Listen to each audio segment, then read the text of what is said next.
Huddle Up Podcast is sponsored by Arena Eats. Log on to the website arenaeats.app, that's arenaeats.app, for the ultimate fan experience. At your favorite sports venue, Arena Eats mobile app, pre-order, express pickup, and in-seat delivery. How do you place your order?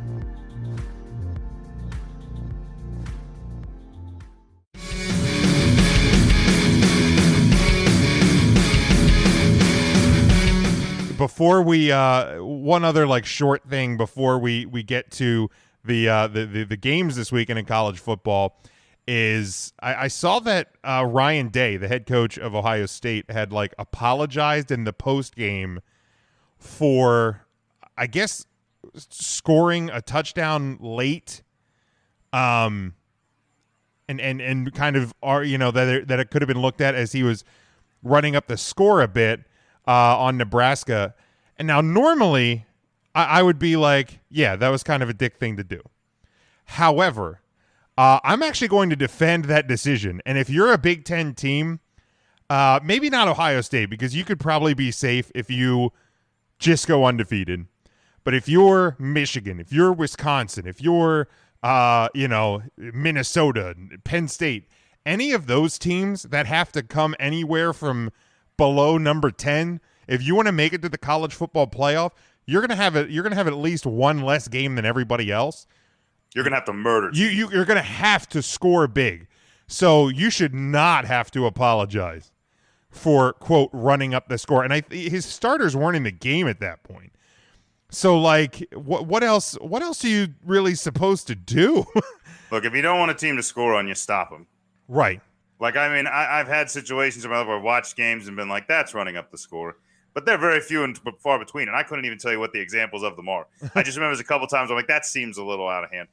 But, for the most part, as long as you're not, heaving long shots down the field. But there's a lot of times teams are trying to make a comeback that they're like, please run actual plays so we can try to take the ball back. In that situation, and the way college football's always been, at least over the last few decades, it's coming. You should just expect scores to reign and until also, the zeros. too, in a year like this, I think you can also justify it, too, because, if you have a backup quarterback that's never taken a live snap before, never thrown a pass in a game, that's practice that is invaluable, especially because what happened? Look at Wisconsin right now. They're going to be on their fourth-string quarterback possibly for the next 3 weeks, because 3 quarterbacks have tested positive for COVID.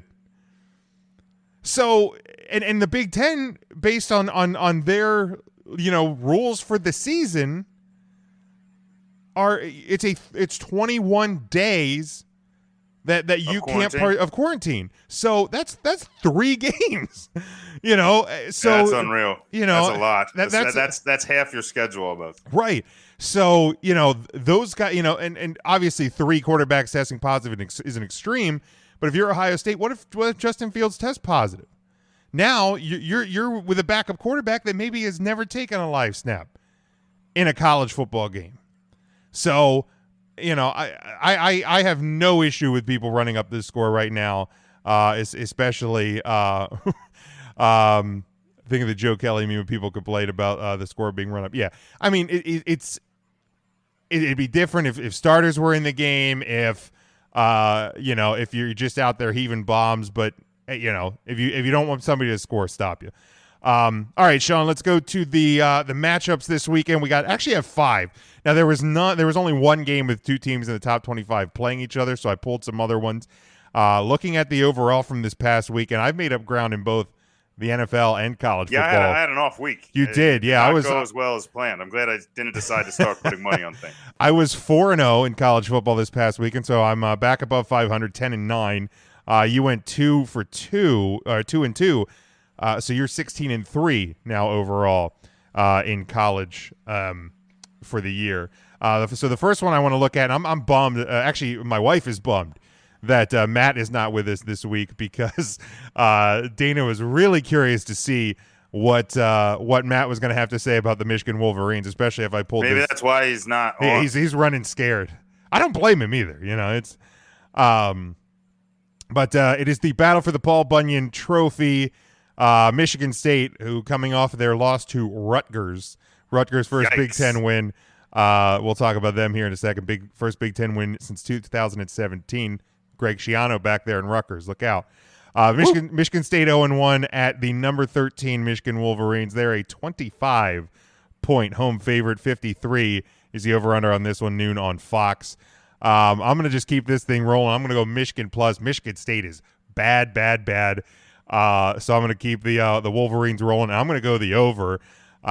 Michigan dropped, 30 plus 49 points against a pretty good Minnesota team. Michigan might hit that over number themselves this weekend. So I got Michigan and the over.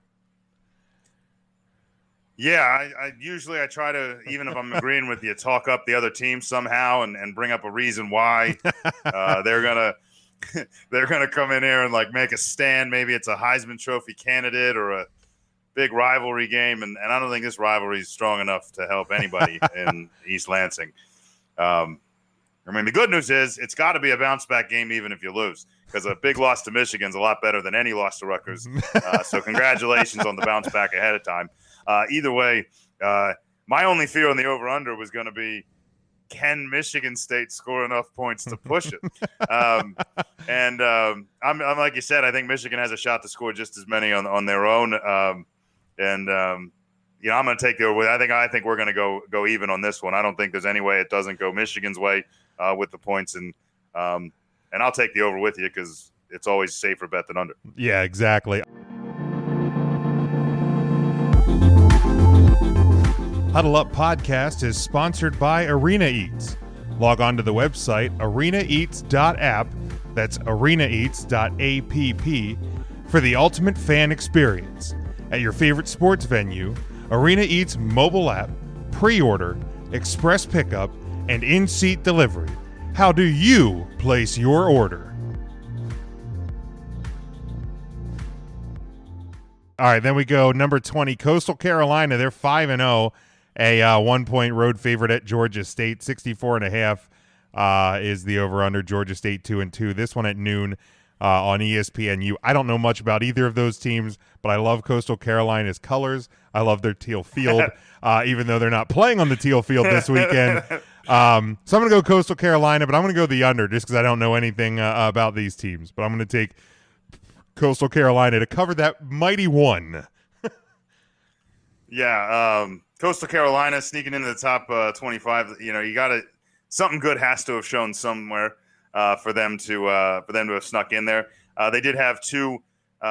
You can call them quality. You can argue with me if you want, but they did beat a Kansas team that typically, even in a bad Big 12 situation, probably would have beaten Coastal Carolina, especially if it was basketball.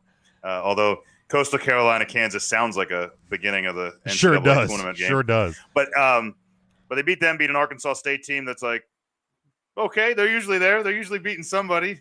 I can't tell you much about Arkansas State other than that it's the name that I recognized and it's the only other win that I think matters. But the bottom line is, in this type of game, looking at their track records, I'm going to take Coastal Carolina with you. They got a stellar set of colors. I have to agree with you there. And I believe their mascot, the Chanticleers. I think that sounds about right. Also, this KU fan here just stop. Yeah, he's a KU fan. I know you're not. I know you weren't a KU fan when you had our fat throwaway coach from Notre Dame coaching there for a couple of years. Nobody cared about that football team. He didn't care about that football team. No, he was still collecting money. They're still paying Charlie Weiss. Yeah, I think Notre Dame just stopped paying him about a year ago. But yeah, I'm gonna take the Chanticleers and the over, because any over-under that's set at 63 wants me to bet under. I'm going over. Then we go back to the Big Ten. We have number 17, Indiana. They are 1-0. They're a 13-point home favorite here against 1-0 Rutgers. Again, Greg Schiano back there. I'm not saying this team's going to compete for a Big Ten title anytime soon, but Greg Schiano is going to get that team back, at least in relevancy, and don't be surprised if they pull off some upsets here. over the next couple of seasons. 52.5 is the over-under. This one at 3:30 on the Big Ten Network. I have Indiana even covering that 13. I think that Indiana squad looked pretty good. I don't know how good Penn State is, but when you look at some of these big teams in the Big Ten, Penn State still, should be better, should be more physical than some of these teams. So I like Indiana. I think they're going to cover the 13, but I'm going to go the under. I don't have a sense for either of these teams totally yet. Yeah, I think the spread's a little large for me to be as comfortable as I thought I'd be picking it. If it had been about 7, I'd tell you this was my lock of the week. But I think at that spread, there is a risk that somehow Rutgers covers it, especially if Indiana decides to turn the ball over. Rutgers was pretty good at taking advantage of some miscues by Michigan State, and there were plenty of them. But I think Rutgers is more for real than they have been. But I don't think it's there. I think they're a team that's going to kind of push over the next few years, like you said. It's not time. I don't think it's necessarily Indiana's time either. But in this particular matchup, I'm going to take Indiana. I'm going to take them to cover. And as far as an over-under in this one, we got it at where? I have it at 52.5. Yeah, let's go over again. Why not? That one I don't like, but I'll go over with. All right, we got to disagree somewhere here, though. Let me find one. Somewhere. All right, then we go to Texas. They're 2-2 at number 6. Oklahoma State, who is 4-0. They're a 3-point home favorite. 58.5 is the over/under on this one. 4:00 on Fox. Look, Texas has not been very good this year. Inconsistent at best at times. But that an unranked team and a 3-point spread at home. I feel like somebody knows something there. So I'm going to actually take Texas not only to cover. I think they're going to win this game outright, and just not that the Big 12 realistically had a shot for a college football playoff, but I think this ends any of that discussion completely. So Texas wins, and it's the Big 12. I'm taking the over. Yeah, you can mark me down for the over on this one without me even going through my bit here. But that's the first thing I noticed right away. Anytime they're telling you that the number 6 team in the country is only a 3-point favorite, and you're all about going in on them, it makes it real hard to go against the other way. But because you already took my hype and took Texas anyway, I'm going to ride Oklahoma State. We're going to take the Cowboys. And you can save that sound bit if you want, but I will fight to the teeth that it was Oklahoma State. I think it may just be one of those ones. Sometimes you get this scenario where people aren't buying Oklahoma State for as real, and it was going to be real hard to get folks to bet on Texas anyway. So maybe by making it that close, it was kind of that sneaky play where they wanted folks like you to jump on that spread, take Texas, and then watch them get obliterated. Oklahoma State's got a lot of speed on that team, and I'm not saying Baylor didn't, and I know Texas just had a huge win over the Bears, but I don't see a repeat there. I think it's kind of let down week for Texas, especially on the road. I'm going to take the Cowboys and the over. All right, very good. And then the last one, Sean, in college, before we take our break, number 3, Ohio State. They are 1-0, 10-point road favorite at number 18, Penn State, 0-1. The over-under on this one, 62.5, 7:30 on ABC. If COVID's not a thing, pandemic's not a thing, this game was going to be your night game, your whiteout at Penn State. That is not going to be the case. That crowd is not going to be a factor. I watched the Indiana Hoosiers put up 38 on this Penn State team. It is Ohio State. It is Ohio State plus. It is the over, and you can just... You better lock it up. You better lock it up. No, you lock it up. You lock it up. Lock it up. Lock it up. Ohio State actually just scored their first touchdown. They already scored? They already scored. It's already 7-0 Ohio State. Incredibly fast start. These Buckeyes are fast. Anyway, I'm going to kind of roll with you here. The one thing I will say about the Indiana loss is it may actually help their cause a little bit in this game in a weird way. I think what fans are going to be allowed there are going to be extra loud, because all of a sudden this is your only shot at something at this point. I think if you drop this game, then all of a sudden the Big Ten championship's out. There's not even in a bad season, say they would have lost, 3 or 4 games this year, but had won this whiteout game, people would still talk about that whiteout game and how great that game was, and it would make this season relevant. And so they do have that going for them. You want to make this season relevant, you want to do something, this is going to be the one. Unfortunately, I didn't see anything against Indiana that showed me they're ready for anything Ohio State's going to throw at them. They looked kind of confused and bewildered and just outrun on a lot of the plays Indiana ran. And if you're outrun by the Hoosiers, those Buckeyes are already past you. So I'm going to take the Buckeyes. I'm going to take them to cover. I'm going to take the over as well. And you can double lock that one up. You better lock it up. You better lock it up. No, you lock it up. You lock it up. Lock it up. Lock it up.